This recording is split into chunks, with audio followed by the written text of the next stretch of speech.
হযরত জুলাইবি রাদিয়াল্লাহু তাআলা আনহু সব সময় রাসূলের মজলিসের প্রথম সারির সাহাবী, সব সময় রাসূলের মজলিসের প্রথম সারিতে থাকে, কোন সময় তিনি অনুপস্থিত থাকেন না, সব সময় রাসূলের মজলিসের প্রথম সারিতে থাকেন। একবার রাসূল করিম সাল্লাল্লাহু আলাইহি সাল্লাম বললেন, ও জুলাইবি, হাল ইয়াতাজাওয়াজ, তুমি কি বিবাহ বন্ধনে আবদ্ধ হবে না, তুমি কি বিবাহ করবে না? যখন এরকম বললেন, একবার দুইবার তিনবার এরকম রাসূল করিম সাল্লাল্লাহু আলাইহি সাল্লাম বলার পর, এরকম বারবার বলার পর বলতেছেন, ওই সাহাবী জুলাইবি শুধুমাত্র মুস্কি হাসলেন আর চুপ থেকে সম্মতি প্রকাশ করলেন। আল্লাহর পয়গম্বর বুঝতে আর দেরি হইল না। এবার হযরত জুলাইবি রাদিয়াল্লাহু তাআলা আনহু বললেন, ও আল্লাহর পয়গম্বর, আনা ফাকিরুন জিদ্দান, আমি অত্যন্ত দরিদ্র সাহাবী, আমার ঘর নাই, বাড়ি নাই, আমার থাকার জন্য কোনো বাসস্থান নাই, পানি পান করার মতো কোনো পাত্র নাই, এমনকি আমি রাতে ঘুমানোর জন্য বালিশটা পর্যন্ত আমার নাই। এই সাহাবী রাসূলের মজলিসে সব সময় প্রথম সারির একজন সাহাবী। এই সাহাবীকে যখন দেখলেন, এই সাহাবীকে রাসূল করিম সাল্লাল্লাহু আলাইহি সাল্লাম প্রশ্ন করলেন, তুমি কি বিবাহ করবে না? একদিন, দুই দিন, তিন দিন বলার পর সাহাবী বললেন, আনা ফাকিরুন জিদ্দান, আমি অত্যন্ত দরিদ্র, আমার ঘর নাই, বাড়ি নেই, কিচ্ছু নাই, আমি কিভাবে বিবাহ করব? আমার কোনো সামগ্রী নাই, বিবাহ করে আমার বিবিকে কি খাওয়াবো, কোথায় রাখবো, রাখার জন্য কোনো জায়গা নাই। রাসূল করিম সাল্লাল্লাহু আলাইহি সাল্লাম একটি পত্র লিখলেন। পত্র লিখে রাসূলের সাহাবী হযরত আবু আইয়ুব আনসারী, পত্র লেখা সাহাবী, তার কাছে প্রেরণ করলেন। মদিনার আবু আইয়ুব আনসারী সাহাবী, সবচাইতে ধনী সাহাবী, তার সামগ্রী নাই, বিবাহ করে আমার বিবিকে কি খাওয়াবো, কোথায় রাখবো, রাখার জন্য কোনো জায়গা নাই। রাসূল করিম সাল্লাল্লাহু আলাইহি সাল্লাম একটি পত্র লিখলেন। পত্র লিখে রাসূলের সাহাবী হযরত আবু আইয়ুব আনসারী, পত্র লেখা সাহাবী, তার কাছে প্রেরণ করলেন। মদিনার আবু আইয়ুব আনসারী সাহাবী, সবচাইতে ধনী সাহাবী, তার মেয়ে আছে, মেয়েটা হলো হুরে মদিনা, যেমন সুরত তেমন সিরত, যেমন গুণ তেমনি রূপের অধিকারী, সব কিছু দেশে ঊর্ধ্বের দিকে, তার সম্পত্তির দিক দিয়েও তিনি অনেক উপরে। এবার রাসূল করিম সাল্লাল্লাহু আলাইহি ওয়াসাল্লাম একটি পত্র লিখে বললেন, যাও যাও যাও, আমার সাহাবী হযরত আবু আইয়ুব আনসারী রাদিয়াল্লাহু তাআলা আনহু এর কাছে চলে যাও। আবু আইয়ুব আনসারীর কাছে গেলেন। যখন আবু আইয়ুব আনসারীর কাছে পত্রটা পেশ করা হলো, এরকম আবু আইয়ুব আনসারী পত্রটা দেখেন, একবার পত্রের দিকে তাকান, পত্রের দিকে তাকান, একবার পত্রের দিকে তাকান। হযরত জুলাইবি রাদিয়াল্লাহু তাআলা আনহু তার বুঝতে বাকি রইল না, হয়তো আমাকে তার পছন্দ হয় নাই। হযরত আবু আইয়ুব আনসারী সাহাবী, তিনি জানেন জুলাইবি অত্যন্ত দরিদ্র সাহাবী, তার নাই বাসস্থান, তার ঘর নাই, থাকার জন্য কোনো বাড়ি নাই, এমনকি পানি পান করার জন্য কোনো পাত্র নাই। রাত্রি বেলায় তিনি ঘুমান মদিনাতুল মুনাওয়ারার সিঁড়িতে, পাথর বালিশ হিসাবে গ্রহণ করেন। এবার হযরতে আবু আইয়ুব আনসারী রাদিয়াল্লাহু তাআলা আনহু পত্রটা নিয়ে ভিতরে চলে গেলেন। বাড়ির ভিতরে যাওয়ার পর, বাড়ির ভিতরে তার স্ত্রীকে যখন এই পত্র দেখাইলেন, স্ত্রী ভিতর থেকে পত্র দেখার সাথে সাথে তিনি, ওই আবু আইয়ুব আনসারী, তার স্ত্রীও হযরতে জুলাইবি রাদিয়াল্লাহু তাআলা আনহুকে চিনেন। জুলাইবি রাদিয়াল্লাহু তাআলা আনহুকে চিনেন। তিনিও পত্র দেখে জুলাইবি রাদিয়াল্লাহু তাআলা আনহু সব সিরাত গুণাবলী তিনি জানেন। তার মেয়ের কাছে প্রস্তাব দেওয়ার জন্য কোনো সাহস করতে পারলেন না। এই দিক দিয়ে গেটের কাছে হযরতে জুলাইবি রাদিয়াল্লাহু তাআলা আনহু গেটের কাছে দাঁড়ানো। যখন হযরতে জুলাইবি রাদিয়াল্লাহু তাআলা আনহু গেটের কাছে দাঁড়ানো অবস্থায়, ওই দিক দিয়ে হযরতে আবু আইয়ুব আনসারীর কন্যা ঘরের ছাদ থেকে দেখলেন হযরত জুলাইবিব রাদিয়াল্লাহু তাআলা আনহু গেটের কাছে দাঁড়ানো। তিনি নিচে এসে দেখলেন তার বাবা মা দুইজনে কান্নাকাটি করতেছেন। তিনি বললেন, কি হয়েছে, তোমরা কেন কান্নাকাটি করতেছ? হযরতে আবু আইয়ুব আনসারী ভাঙা ভাঙা কণ্ঠে কান্নার স্বরে বললেন, ও মা শোনো, তোমার জন্য জনাবে রাসূলুল্লাহ সাল্লাল্লাহু আলাইহি সাল্লাম এই পাত্রকে প্রেরণ করেছেন যে গেটের কাছে দাঁড়ানো। এমন সময় হযরতে আবু আইয়ুব আনসারী রাদিয়াল্লাহু তাআলা আনহুর কন্যা তিনি বললেন, ও বাবা শুনেন, ও আম্মু শুনেন, যেই পাত্রকে আল্লাহর পয়গম্বর আমার জন্য নির্দিষ্ট করেছেন, আমি ওই পয়গম্বরের ইশারার পাত্রকে বিবাহ বন্ধনে আবদ্ধ করে আমি সারা জীবন তার খেদমত করে যাইতে রাজি আছি। চিৎকার করে সুবহানাল্লাহ। যেমন সাহাবী তেমন তার কন্যা। নূরে মদিনা, সে ছিলেন মদিনার নূর, এমন একদম উজ্জ্বল চেহারা, এত সুন্দর চেহারার অধিকারী। আর আবু আইয়ুব আনসারী সাহাবী, তিনি ছিলেন ধনাঢ্য ফ্যামিলির একজন মেয়ে, তারপরেও তিনি গ্রহণ করলেন। হযরতে জুলাইবিব রাদিয়াল্লাহু তাআলা আনহু গেটের কাছে দাঁড়ানো। কিসের কাছে দাঁড়ানো? গেটের কাছে দাঁড়ানো। গেটের কাছে যখন দাঁড়ানো, তার কাছে যখন পত্রটা পেশ করা হলো, বলল, ও জুলাইবিব, তোমার প্রস্তাবে আমি রাজি, পয়গম্বরের প্রস্তাবে আমি রাজি হয়ে গেছি, এটা তুমি পয়গম্বরকে খবর পৌঁছে দাও। সুবহানাল্লাহ।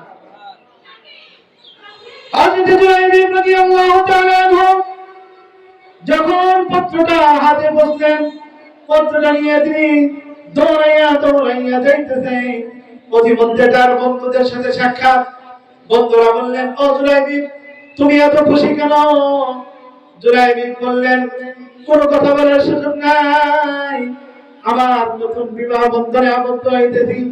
রাসূলুল্লাহ সাল্লাল্লাহু আলাইহি ওয়াসাল্লাম পাত্রী নির্ধারণ করেছেন। সবচেয়ে ধনী সাহাবী হযরতে আবু আইয়ুব আনসারীর কন্যা আমার স্ত্রী হবে, সেই খুশিতে আমি রাসূলের কাছে পত্র নিয়ে যাইতেছি। দৌড়াইয়া যাইতেছে, যাইয়া রাসূল করিম সাল্লাল্লাহু আলাইহি ওয়াসাল্লামকে বললেন, ও আল্লাহর পয়গম্বর মুহাম্মদ আরবি সাল্লাল্লাহু আলাইহি ওয়াসাল্লাম, আপনার প্রস্তাবে হযরতে আবু আইয়ুব আনসারী রাদিয়াল্লাহু তাআলা আনহু তিনি খুশি হয়ে গেছেন, প্রস্তাব গ্রহণ করেছেন। চিৎকার করে বলুন সুবহানাল্লাহ। যখন এই কথা বললেন, তো হযরতে আবু আইয়ুব আনসারীর প্রস্তাব শোনার পরে রাসূলুল্লাহ সাল্লাল্লাহু আলাইহি ওয়াসাল্লাম বললেন, তাহলে তো আর কোনো সমস্যা নাই, এখন তুমি বিবাহ বন্ধনে আবদ্ধ হইতে পারো, বিবাহ বন্ধনে আবদ্ধ হও।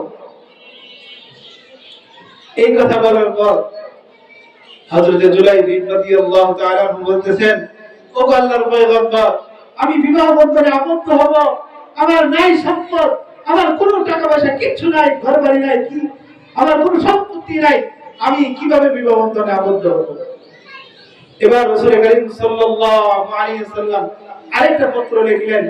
এই পত্রটা লিখে বললেন, যাও আমার ধনী সাহাবী হযরত উসমান গনি রাদিয়াল্লাহু তাআলা আনহুর কাছে চলে যাও। উসমান গনি রাদিয়াল্লাহু তাআলা আনহুর কাছে যখন গেলেন, উসমান গনি রাদিয়াল্লাহু তাআলা আনহু তার পত্র দেখে, রাসূল করিম সাল্লাল্লাহু আলাইহি ওয়াসাল্লামের সিল মোহর মারা পত্র দেখে তিনি বললেন, তোমার যে পরিমাণ সম্পত্তি লাগবে তুমি নিয়ে যাও। সুবহানাল্লাহ। তিনি সম্পত্তি দিয়ে দিলেন। হযরতে জুলাইবিব রাদিয়াল্লাহু তাআলা আনহু সম্পত্তি নিয়ে মদিনার বাজারে চলে গেলেন।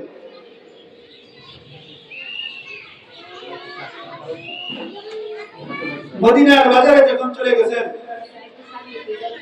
হযরত জুলাইবিব রাদিয়াল্লাহু তাআলা আনহু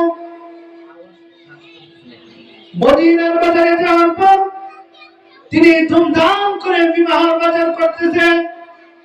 এমন সময় কে যেন বলে যায়, উহুদের প্রান্তরে জিহাদের জন্য ডাক এসেছে, কে কে যাবে জিহাদের জন্য যাও, এবং তোমাদের ব্যবসা বাণিজ্য সবকিছু বন্ধ করে দাও, তোমরা জিহাদের ময়দানের জন্য এসো। যখন এই কথা শুনলেন, হযরত জুলাইবিব রাদিয়াল্লাহু তাআলা আনহু তার বিবাহের বাজারকৃত সরঞ্জাম সবকিছু ফেরত দিয়ে দিলেন। তার বিবাহের সরঞ্জাম থেকে বিবাহ সরঞ্জাম ফেরত দিয়ে তিনি একটি ডাল তৈরি করলেন, একটি ঘোড়া খরিদ করলেন, ঘোড়া খরিদ করে তিনি একটি চাবুক খরিদ করলেন এবং একটি তরবারি খরিদ করলেন। এই সব কিছু খরিদ করে তিনি জিহাদের ময়দানে চলে যাবেন। এখন তিনি ধারণা করলেন, যদি আমি জিহাদের ময়দানে চলে যাই আর জনাবে রাসূলুল্লাহ সাল্লাল্লাহু আলাইহি ওয়াসাল্লাম আমাকে তো পাঠাইছেন বিবাহের জন্য, আমার চেহারাটা দেখে ফেলবে। তিনি একটি কালো কাপড় খরিদ করলেন, যে কালো কাপড় দ্বারা তার চেহারাকে ঢাকবেন। দেখেন সাহাবারা কেমন পরীক্ষার সম্মুখীন হয়েছেন। রাসূল এদিক দিয়ে তাকে বিবাহের জন্য প্রেরণ করেছেন, পাঠিয়েছেন, আর ওই দিক দিয়ে তার রাসূলের জিহাদের জন্য ডাক আসছে। তিনি তার বিবাহ সরঞ্জাম সবকিছু ফেরত দিয়ে বিবাহের জন্য সবকিছু যা খরিদ করেছিলেন সব ফেরত দিয়ে তিনি জিহাদের জন্য ঘোড়া খরিদ করলেন, চাবুক খরিদ করলেন। চাবুক খরিদ করে যখন কালো কাপড়ে মোড়ানো অবস্থায় তিনি উহুদের প্রান্তরে চলে গেলেন। হযরত জুলাইবিব রাদিয়াল্লাহু তাআলা আনহু অত্যন্ত ছোট প্রকৃতির ছিলেন, কালো ছিলেন, খাটো ছিলেন, বেঁটে ছিলেন।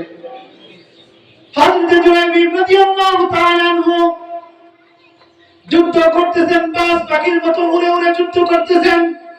এক পর্যায়ে হযরত জুলাইবিব রাদিয়াল্লাহু তাআলা আনহুকে কাফের বেঈমান মুশরিকরা চিন্তা করলেন, এই ছোট্ট সাহাবীটাকে এরকম বাস পাখির মতো উড়ে উড়ে যুদ্ধ করতেছেন। তিনি ওই সাহাবী সকল কাফের বেঈমান মুশরিকরা ওই সাহাবীকে নির্দিষ্ট করে হযরত জুলাইবিব রাদিয়াল্লাহু তাআলা আনহুকে আক্রমণ করতে লাগলেন। হযরত জুলাইবিব রাদিয়াল্লাহু তাআলা আনহু এরকম তাকে আক্রমণ করতে করতে এক পর্যায়ে তিনি শাহাদাত বরণ করলেন। যখন যুদ্ধ সমাপ্তি হলো, রাসূল করিম সাল্লাল্লাহু আলাইহি সাল্লাম সকল লাশগুলোকে একত্রিত করলেন। সকল লাশগুলোকে একত্রিত করা হলো। কাফেরদের তাবুর নিকটে একটা লাশ, ছোট্ট একটা সাহাবীর লাশ দেখা যায়। সকল সাহাবারা বললেন, ও আল্লাহর পয়গম্বর, কাফেরদের তাবুর নিকটে একটা লাশ দেখা যাইতেছে, যে লাশটা ছোট্ট প্রকৃতির লাশ। রাসূল করিম সাল্লাল্লাহু আলাইহি ওয়াসাল্লামের বুঝতে বাকি রইল না, এটা আমার সাহাবী জুলাইবিব ছাড়া আর কেউ হবে না। রাসূলুল্লাহ সাল্লাল্লাহু আলাইহি ওয়াসাল্লাম বললেন, যাও যাও যাও, ওই লাশটা নিয়ে আসো। সকল সাহাবারা ওই লাশটা নিয়ে ধরাধরি করে নিয়ে আসলেন। আসার পর খুললেন, খোলার পর দেখলেন হযরত জুলাইবিব রাদিয়াল্লাহু তাআলা আনহুর চেহারা। সকল সাহাবারা বুঝতে বাকি রইল না, এটা আমার ভাই হযরত জুলাইবিব রাদিয়াল্লাহু তাআলা আনহু জিহাদের ময়দানে শাহাদাত বরণ করেছে। যখন শাহাদাত বরণ করেছেন, এই অবস্থা দেখে আল্লাহর পয়গম্বর মুহাম্মদ আরবি সাল্লাল্লাহু আলাইহি ওয়াসাল্লাম আকাশের দিকে দু হাত তুলে দিয়ে আল্লাহর কাছে বললেন, আল্লাহ, আমার জুলাইবিব জিহাদের ময়দানে উহুদের প্রান্তরে শাহাদাত বরণ করলো। আল্লাহ, তুমি জুলাইবিবের শাহাদাতকে কবুল করে দাও। আল্লাহ তাআলা জুলাইবিবের শাহাদাতকে কবুল করলেন। আসমান থেকে আল্লাহ তাআলা ফেরেশতাদেরকে প্রেরণ করলেন, হুরগেল বান্দাকে প্রেরণ করলেন। হুররা এসে বলতেছে, ও আল্লাহর পয়গম্বর, জুলাইবিব নিজের বিবাহ সবকিছু বিসর্জন দিয়ে আল্লাহর জন্য নিজেকে উৎসর্গ করে দিয়েছে। আল্লাহ তাআলা জুলাইবিবের কুরবানিকে কবুল করেছেন। আল্লাহ তাআলা জুলাইবিবের জিহাদে আত্মত্যাগকে কবুল করেছেন। কবুল করে আল্লাহ তাআলা জুলাইবিবকে কবুল করে নিয়েছেন। আমরা আসছি জুলাইবিবের লাশটা, আমরা তার লাশ নিজেরা আসমানে নিয়ে জান্নাতের পানি ধারা জুলাইবিবকে আমরা গোসল করে দিব। সুবহানাল্লাহ। এজন্য আল্লাহ তাআলা কুরআনুল কারীমে আয়াতে বলেন, কুল ইন কুনতুম তুহিব্বুনা আল্লাহ ফাত্তাবিউনি ইউহিব্বুকুমুল্লাহ আল্লাহু গফুরুর রহিম। তোমরা যদি আল্লাহর পুরোপুরি ভালোবাসা পেতে চাও, আল্লাহর রাসূলের অনুকরণ করো। আর রাসূল করিম সাল্লাল্লাহু আলাইহি ওয়াসাল্লাম হাদিসের ভিতরে বলেন, আমার একটা সাহাবী, as-সাহাবী কান-নুজুম ফাবিআইয়ি ইক্তাদাইতুম ইহতাদাইতু। তোমরা যদি আবার এক একটা সাহাবীর অনুসরণ অনুকরণ করো, অনুকরণ কারণে আল্লাহ তাআলা তোমাদেরকে হেদায়েত দিয়ে দিবেন। সুবহানাল্লাহ। এজন্য আমরা সকলে আল্লাহর রাসূলের সাহাবীদের অনুসরণ অনুকরণ করে আমরাও সেই জুলাই বিদের মতো হওয়ার তৌফিক দান করুন। সকলে বলি আমিন।